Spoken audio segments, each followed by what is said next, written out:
Hi, I'm Peter Cowan, the Bee Whisperer. It's now about 20 hours since I've started the process of melting down the wax cappings and honey mixture that I've been accumulating over the last couple of months. So it's been running. I turned the temperature up slightly last night, so it's up to about 130 degrees in this tank. At least in the outer tank part of it is, and in the surrounding honey wax mixture. It will take probably another day before the center of that mixture is also at about 130 degrees. What I may do this afternoon, or after I've done this, removing some of the honey, is break up that clump a little bit so the heat penetrates better inside. Anyway, what we're going to do is, first of all, let me show you what's going on inside. As the honey crystals melt and the wax cappings soften, the air starts to get squished out as everything sinks down lower and lower into the container. And so this was pretty much full before, and it's dropped about 15 inches or so, maybe 40 centimeters down into the tank. And so now it's probably at about 2/3 full, a little less than 2/3 full. So the temperature is reading 130. That's the temperature inside the tank, and that's the temperature set on the water in the tank. So that's what controls the temperature, and that's what we're reading just inside the tank here. Now what we're going to do is we're going to be opening this, but so that things don't spray out, I'm going to put a elbow on here, and hopefully do it with one hand while holding the camera with the other, and that's adequate. It doesn't have to be in very hard. And I've got a 600 micron mesh sieve here, and we're going to pour it into a 5-gallon bucket. So let's see what starts to come out.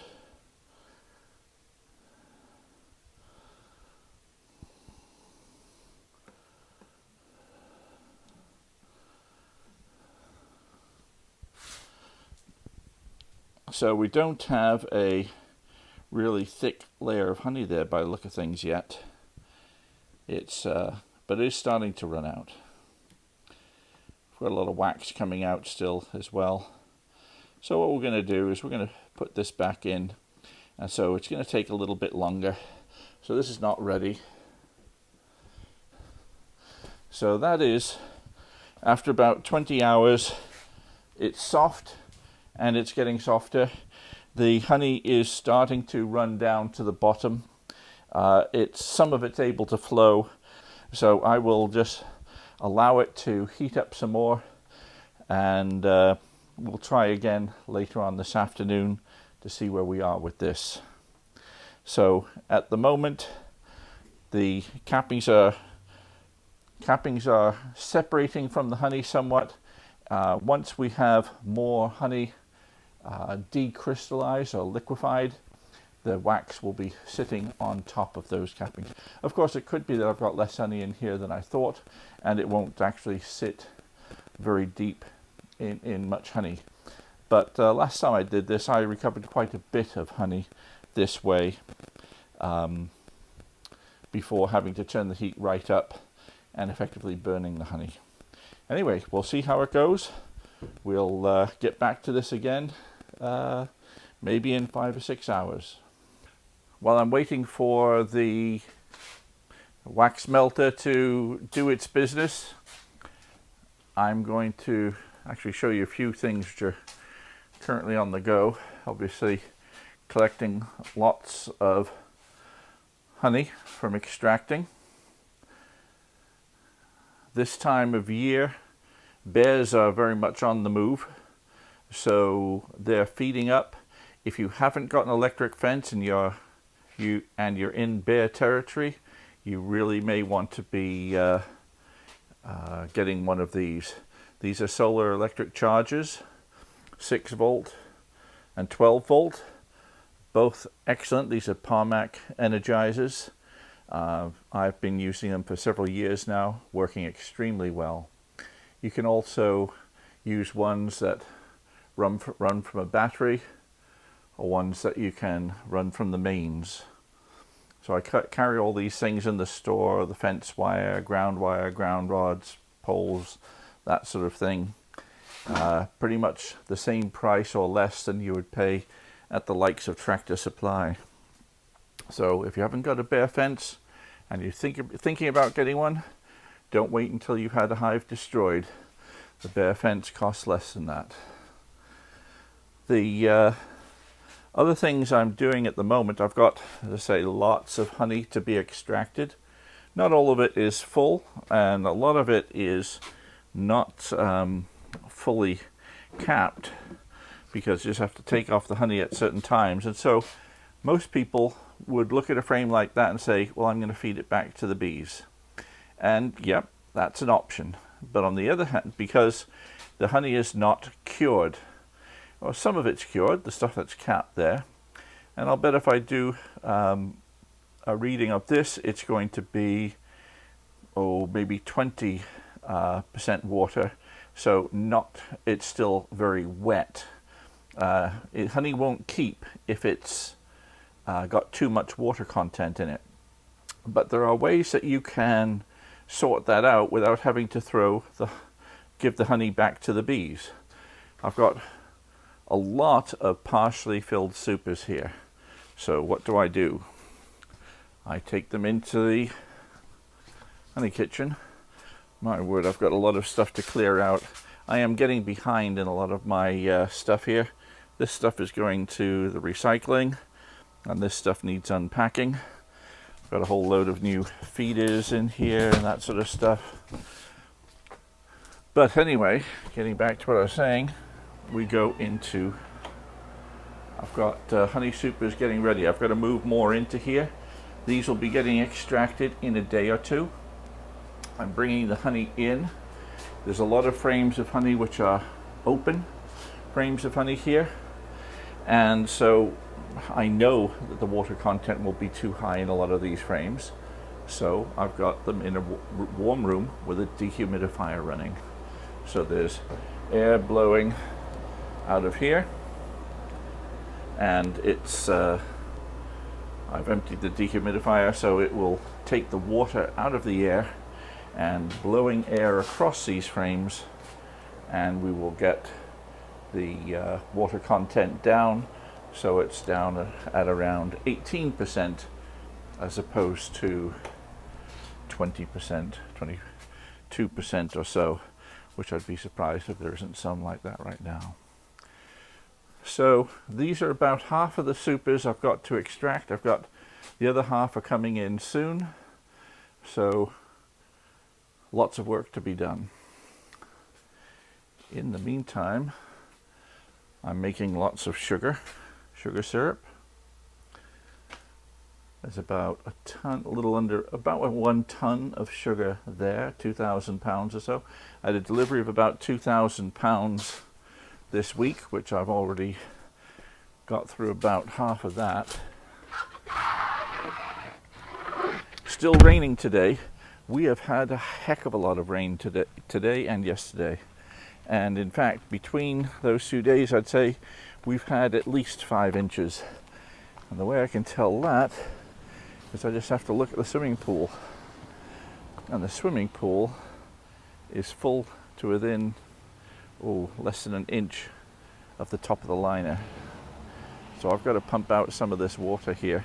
The skimmers, there's one over there and there's one over here. Those are below the water level. The water level is about 4 or 5 inches above where it should be. And this has all come in the last couple of days. I've had a look out at the bees this morning already because we've had so much rain. There's been so much flooding next door, behind us, down the street, that I just wanted to check that everything is okay. and make sure the fence was still up and everything. So there's a lot to be done. But right now, this yard is just being fed, and my other yards are pretty close to it. I've got 4 yards where I still have to get the honey off. I'm behind by about a week, I would say, on what I want it to be. And that was because I put my mite treatments on late. So next year, I'm going to make sure that my mite treatments go on earlier. I've got to get them on. If I'm going to use Formic Pro in the fall, I've got to get it on by the 1st of September, which leaves me an extra couple of weeks of feeding time. Plenty of flooding here, but the flowers in the backyard have done very nicely. They're way, way, way taller than I ever imagined they would get. I never imagined them being 5 feet tall. I think with the amount of rain we had this year, is that this a little bit excessive. I don't think they'll grow anything like that in future years.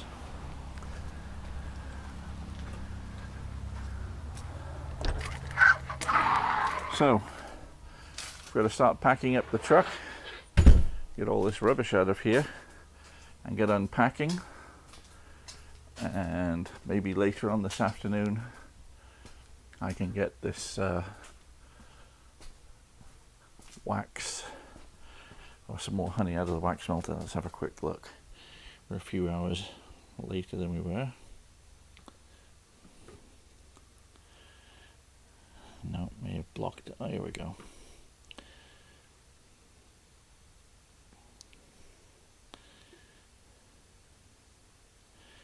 No, still coming out very, very sludgy.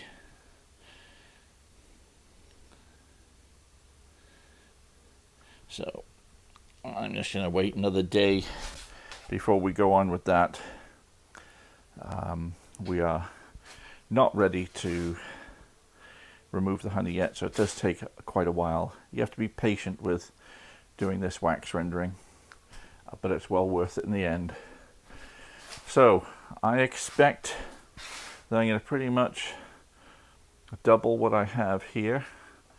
Maybe not quite double what we have here before the end of the season. But my word, I've got a lot of clearing up to do here. But it's the busy time. Everything's getting done at the very last minute as the harvest comes in. Everything else needs to be done, mite treatments. Also, what I'm going to do is show you how I protect my combs for going through the winter. So I have a lot of combs here, some of which are dry, and these were extracted before. They're dry and not ready for storage yet. I'm going to sort through them all, remove the frames that have foundation that needs wax adding to them, separate those out, and then I'm going to take the complete combs that are built, and I'm going to be treating them to make sure we don't get wax moths on them. Wax moths, I've been lucky so far. I normally will store my honey supers in that blue building through the window over there, the pool shed. I've got enough room there to store my honey supers and extra brood chambers in there. I'll have to take precautions to stop mice getting in the bottom of the stack and the top of the stack, which is obvious, but what I will be doing to stop wax moths this year, because we're having a very warm fall, I'm going to be trying something that I've not used before. This is Better Bees wax moth larvicide.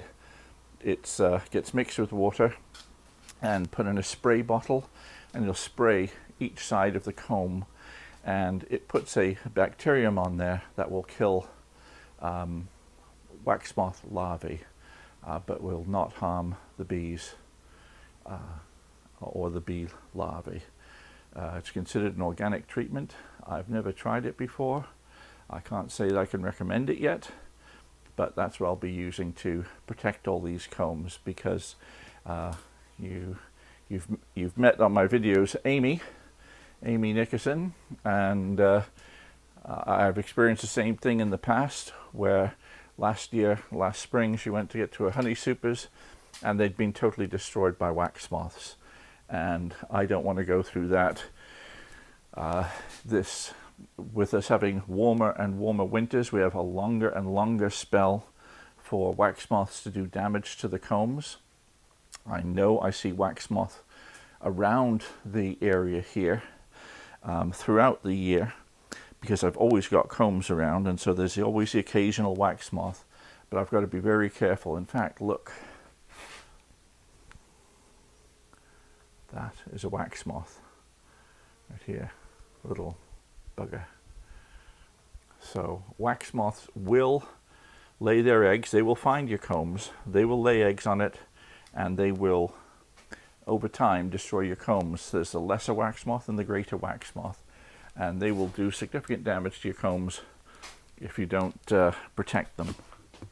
Normally, I'll protect my combs by storing them in somewhere like the pool shed, which will be freezing during the winter. And here in Maine, we get plenty of nights which go down into the sub-zero Fahrenheit temperatures, occasionally right down to -40 Fahrenheit, which is also -40 centigrade. More commonly, it's -5, -10 during some nights, which will absolutely kill off wax moth larvae. But it's the damage that can happen before that and the damage that can happen after that. So between now and the times we have good cold freezing nights, it may be another 2 months. It may freeze occasionally, but not enough to kill the wax moth larvae in a enclosed building. So I've got to make sure I take more precautions than that. And so there's 2 months to go yet where wax moths could do damage to my combs. And then in the spring, wax moths who have been buried in a warm day, they can get up into my honey supers well before I use them. So there may be wax moths up and about by April, and I may not use some of these honey supers until June, maybe even July, in which case there's plenty of time for them to do some damage. So I want to make sure I take preventative action to make sure those honey supers are in good shape. Anyway, that's it for now. I will post another video hopefully tomorrow or the next day where I'm actually processing this wax. But for now, I'm Peter Cowan, the Bee Whisperer. See you next time.